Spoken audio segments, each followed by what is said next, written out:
Tapi karena ini sesuatu yang potensi masalah, Imam Syafi'i mengatakan itu enggak baik, enggak sah.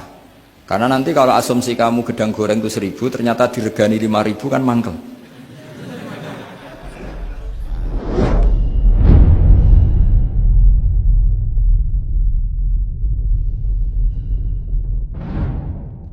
Dimaksud juga Nabi plus umatnya, berarti ada tiga bagian.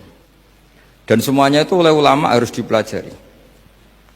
Karena kalau nggak dipelajari, nanti itu ada beberapa hal yang paradok. Paradok itu tadodi. Misalnya begini, saya beri contoh ya tadi. Nabi itu berkali-kali ngendikan abghadul halal ilallah at-tolak. Sesuatu halal yang paling dibenci Allah itu tolak, cerai. Oke. Tapi ada masalah pada umatnya. Yaitu umatnya itu nikah itu bisa iya bisa tidak, karena ya perilakunya umat itu kan nggak jelas. Kalau dalam guyonan kiai ya kadang umat Islam, kadang Islam yang kumat. Jadi potensinya ya dua itu, kadang umat Islam, kadang Islam yang kumat. Jadi ya potensinya itu. Sehingga dalam tradisi ulama kalau akad nikah itu fair secara ilmu. Ya saya ulang lagi, nikah dalam tradisi ulama itu unik. Sebetulnya itu nggak simpatik, tapi harus kita dengar. Sangat-sangat nggak simpatik. Kalau kamu dinikahkan kiai itu biasanya gimana? Uzawi juga alama amarakawahu bihi min imsakim bima'ruf au tasrihim. Itu kalau diterjemah itu maknanya itu kacau. Kamu saya kawinkan dengan satu perjanjian. Kalau sebaiknya terus ya terus. Kalau sebaiknya cerai ya cerai. Itu barokahnya orang nggak tahu bahasa Arab itu ya amin amin. Padahal itu kalimat itu sebenarnya agak kacau karena pertama nikah sudah uzawi juga alama amarakawahu bihi, saya kawinkan kamu sesuai panduan yang diperintahkan Allah. Panduannya orang nikah itu hanya dua tadi, min imsakim bima'ruf, kalau baik ya terus, au tasrihim bi ihsan, kalau tidak baik ya cerai. Hadirin bilang amin amin, terus ya sudah, terus qabiltu nikaha wa taswija itu. Tapi itu ilmu. Islam itu agama yang pro ilmu. Jadi cocok tidak cocok. Kalau itu satu potensi dibicarakan. Sehingga setiap khitab kepada Nabi itu terusannya ada kata fa'in tawallau. Muhammad, kamu harus menerangkan Islam itu begini-begini. Tapi kalau mereka menolak ajaran kamu, jadi potensi nerima ya dibicarakan, potensi menolak ya dibicarakan.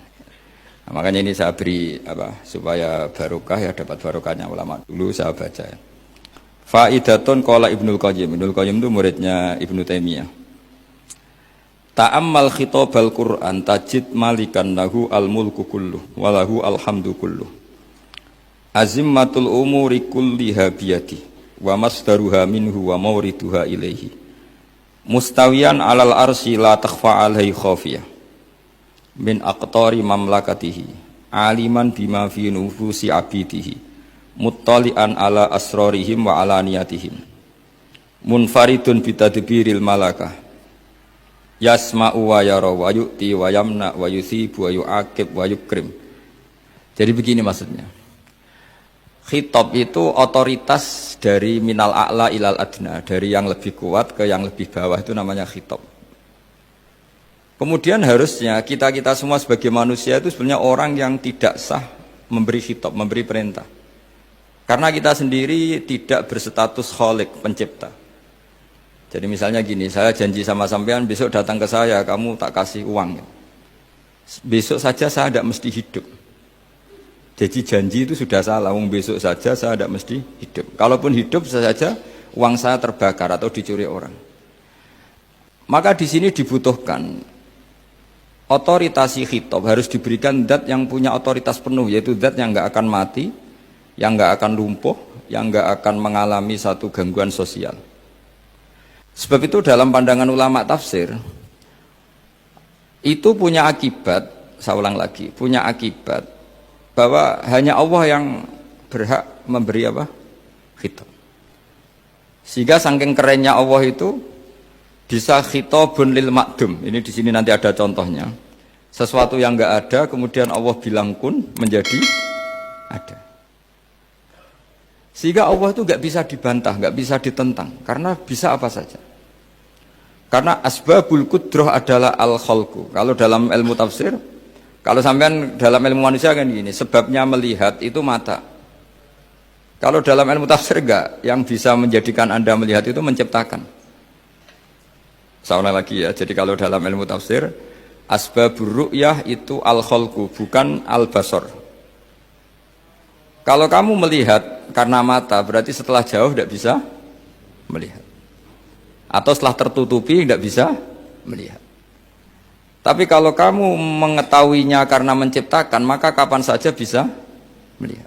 Misalnya gini, saya punya emas 1 gram, kecil sekali 1 gram. Saya tanam di dalam Monas, kedalamannya 1 meter. Mbok saya sudah di Jogja, saya tetap tahu bahwa di Monas kedalaman 1 meter ada emas 1 gram. Kenapa? Karena saya yang menciptakan, yang mengatur itu semua. Sehingga setelah saya di Jogja, setelah saya di mana-mana tahu bahwa di Monas itu ada emas 1 gram dalam kedalaman 1 meter. Sehingga Allah ketika mengatakan, saya ini zat yang super tahu, itu kata Allah gimana? Ala ya'lamu man khalaqo. Ala ya'lamu ana ta ora ngerti sapa man wong zat khalaqo kang gawe sapa man. Masa orang yang menciptakan kemudian tidak tahu? Jadi awal tahu itu karena menciptakan. Tapi kita sudah lama jadi bodoh karena kita tahunya pakai mata. Sehingga kita mengatakan bagaimana orang buta bisa tahu wong dia buta. Kalau dia yang menciptakan tetap tahu. Tadi misalnya orang buta di kamar mandinya masang paku atau masang apa. Dia tahu kalau di kamar mandi saya ada paku. Kenapa kok tahu? Karena yang masang saya. Nah, ini penting saya utarakan supaya nanti itu gampang analisis ayat-ayat berikutnya. Otoritas itu, otoritas khitab itu harus diciptakan dulu. Nah, baru setelah punya otoritas, saya ulang lagi, baru punya hak khitab. Nah sekarang enggak, para raja, para presiden, para dosen, para kiai itu sering melancarkan khitab, sementara dia enggak menguasai apa yang akan terjadi. Makanya Allah mengkritik kabura maktan indawahi antaqulu ma la tafalun. Itu salah besar ketika kamu seakan-akan memegang otoritas pada sesuatu yang sebenarnya kamu tuh enggak pernah melakukan, enggak pernah ikut menciptakan. Misalnya jong kowe nak nurut aku sok ben mesti uripmu kepenak. Otoritas itu dari siapa coba? Urip kepenak ya di luar wilayah kita, kehidupan besok juga di luar wilayah kita. Sampai kita kalau mau ke kuburan itu panduannya Nabi gimana kalau berdoa? Apa? Assalamualaikum daro qaumim mukminin wa inna insyaallahu bikum lahikun. Salam untuk kalian semua dan kita insyaallah suatu saat akan bertemu, insyaallah. Padahal mati itu adalah satu keharusan. Tapi kalau yang di kuburan itu orang mukmin, kita tidak ketemu lagi sama mereka jika kita mati kafir, karena nanti tempatnya beda. Yang satu alamatnya surga, yang satu alamatnya neraka. Maka kata ulama, kata insya Allah di situ adalah kita masih berharap mati dengan status yang sama, sehingga bisa ketemu. Jadi itu artinya gini, di selain Allah itu bilang janji, bilang khitab itu enggak sah. Dulu Kanjeng Nabi Muhammad SAW itu saking yakinnya setiap problem itu ada malaikat Jibril datang, saking yakinnya. Suatu saat ada orang Yahudi tanya, Muhammad kalau kamu Nabi betul, beritahu kami tentang Dzulqarnain, beritahu kami tentang Ruh, beritahu kami tentang Luqman Al-Hakim. Nabi karena reputasi hariannya dipandu Jibril bilang, ya sudah besok datang lagi ke sini tak jawab. Ternyata Jibril nggak datang, padahal semua ditunggu lama nggak datang sampai utusan. Padahal yang tanya orang Yahudi yang sukanya bully Nabi, lama nggak datang. Lama-lama protes, Jibril ini gimana? Saya dalam keadaan tertekan malah tidak datang. Datang Jibril dengan tanda kutip nyalahkan. Yaitu ada ayat wala taqulanna li syai'in inni fa'ilun dzalika ghadan illa ayasya. Jangan katakan besok bisa melakukan sesuatu tanpa mensandarkan itu semua kepada kekuasaannya Allah Subhanahu wa taala. Akhirnya semenjak itu Nabi mensyariatkan kalau kamu janji harus mengatakan insyaallah.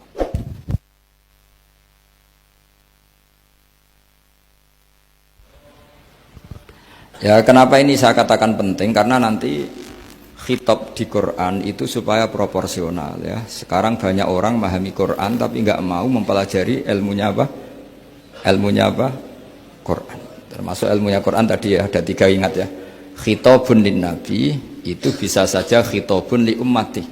Yaitu dalam kasus-kasus yang Nabi tidak ngalami kasus itu tapi yang ngalami umatnya.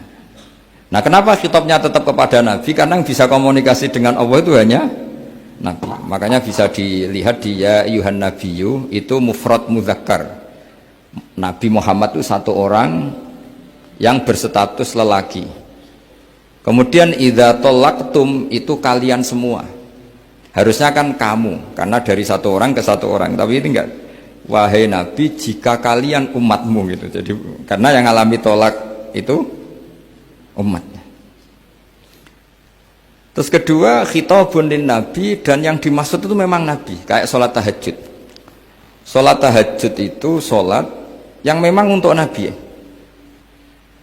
Karena tahajud yang menjadikan punya hak syafaat itu hanya nabi. Sehingga ngendikane ulama, nabi itu wajib tahajud, tapi kalau umatnya hanya sunat tahajud. Jadi nabi itu termasuk ya kelebihannya sekaligus bebannya wajib apa? Tahajud. Tapi bagi umatnya sunat. Kenapa? Karena Nabi ingin sekali punya hak syafaat. Kemudian sama Allah diberi instruksi, diberi syarat wa minal laili fatahajjat bihi nafilatal lak asa ayyab'atsaka rabbuka maqama mahmuda. Muhammad, kalau malam kamu harus tahajud supaya kamu nanti diberi hak syafaat. Itu kalau umatnya tahajud nggak boleh sampai diteruskan ayat-ayat sa'ayat asukah, karena kamu tuh tidak punya hak syafaat. Disafaati saja tidak mesti. tapi Nabi harus tahajud supaya punya hak apa? Dan perlu dicatat syafaat itu hadisnya sahih semua, di Bukhari ada, di Muslim ada. Cuma orang berlebihan cara menolak syafaat atau mengimani syafaat. Ada yang berlebihan ngimani sampai tidak pernah ngamal baik, mentang-mentang nanti dapat syafaatnya Kanjeng Nabi. Ada yang nggak percaya syafaat. Itu ya kebablasan juga, padahal itu ada di hadis sahih semua cerita syafaat. Itu khitabun nabi, dan yang dimaksud memang nabi. Sehingga umatnya tidak wajib tahajud tapi nabi wajib tahajud. Terus ketiga, khitabun lin nabi sekaligus khitabun li ummati. Itu yang dimaksud di hadis Arba'in Nawawiyah, wa inna wa ta'ala amaral mursalin bima amaral bil mu'minin, atau dibalik amaral mu'minin bima amaral bil mursalin, dibolak-balik sama. Yaitu para nabi ya dikhitabi memakan sesuatu yang thayyibat. Para orang mukmin juga kena khitab memakan sesuatu yang apa? Thayyibat. Ini sama. Jadi ya ini ada 3 berarti ya, khitabun lin nabi, tapi yang dimaksud umatnya. Khitabun lin nabi yang dimaksud adalah nabi saja. Terus ketiga, khitabun lin nabi yang dimaksud plus umatnya. Nah, kajian seperti ini penting. Karena kesalahan Khawarij itu satu kelompok ekstrim yang tidak mengikuti Sayyidina Ali, juga gak mengikuti Sayyidina Muawiyah. Tidak mengikuti Ali, juga gak mengikuti Muawiyah. Disebut Khawarij. Khawarij itu jamaknya Kharijah. Dia keluar dari pikiran ala Sayyidina Ali, juga keluar pikiran dari Muawiyah. Di sini disebut dia khurud. Khurud dari kata Khawarij. Serba keluar, dia tidak mengikuti sana, tidak mengikuti sini. Akhirnya disebut Khawarij. Nah, Khawarij itu orang yang berpikir sesuai kritik yang dilakukan Quran. Tapi mereka lupa bahwa yang punya otoritas kritik itu Allah. Karena yang kalau boleh sama-sama terganggu, kerajaannya itu hanya Allah. Gini saya beri contoh ya. Yang punya hak ketika sepeda motor saya kamu pakai, yang punya hak menentukan itu gasap apa pinjam itu saya apa orang lain? Saya. Ketika yang pakai gak pamit itu teman akrab saya atau anak saya atau orang yang saya ridhoi, itu namanya gasap apa pinjem gak pamit? Ya udah, ini harus jelas. Tadi pagi saya ngaji direktorat, saya bilang di fikih itu ada istilah ulima ridhohu. Sesuatu tidak pamit formal tapi sudah diketahui ridhonya. Makanya di fikih ada bab namanya mu'atoh, tadi pagi saya terangkan ya. Di perdebatan fikih itu ada bab namanya apa? Mu'atoh dari kata ato yu'ati mu'atotan, saling transaksi yang non verbal tapi maklum. Ya seperti kalau kamu marung itu contohnya. Kalau kamu marung di kantin terus makan gedang goreng, itu nyuri apa beli coba? Jawab saja. Kalau dikatakan beli kamu belum bayar. Kalau dikatakan nyuri terang-terangan. Coba kalau mbak-mbak milih mana? Itu nyuri apa beli? Kalau beli belum bayar. Kalau nyuri kok terang-terangan ya? Enggak nyuri apa beli?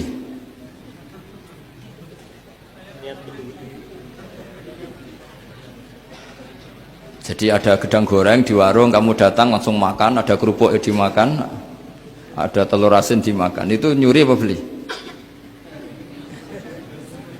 Nah, itu kalau orang fikih dibabkan kitabul bai'il mu'atoh, akad beli lewat jalur mu'atoh. Menurut Imam Abu Hanifah seperti itu dikatakan beliau pakai dalil al-adat muhakamah, bahwa adat itu berposisi seperti hukum. Karena posisi di warung, maka ngambil di situ dianggap memulai akad jual beli.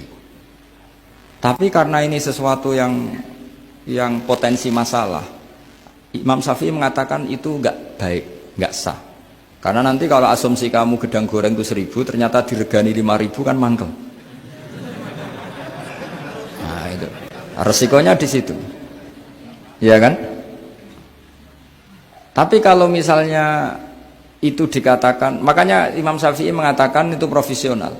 Itu namanya ghormu. Ketika Anda bayar 5.000, itu namanya tebusan kesalahan. Jadi Imam Syafi'i melihat itu tidak jual beli, tapi tebusan kesalahan. Sehingga kalau saya jadi hakim, misalnya pembeli bilang, asumsi saya 1.000 Gus. Terus kata baek, kata penjual, enggak Gus itu tak jual 5.000. Saya harus memenangkan baek. Memenangkan siapa? Penjual, karena penjual adalah pemilik gedang goreng itu, dan posisi yang makan adalah perusak barang orang lain. Gitu. Sehingga dimenangkan penjual, ya dimenangkan penjual. Kenapa dimenangkan? Karena cara berpikir fikih, karena dia yang punya otoritas itu, punya otoritas kepemilikan. Itu dalam fikih madzhab apa? Syafi'i.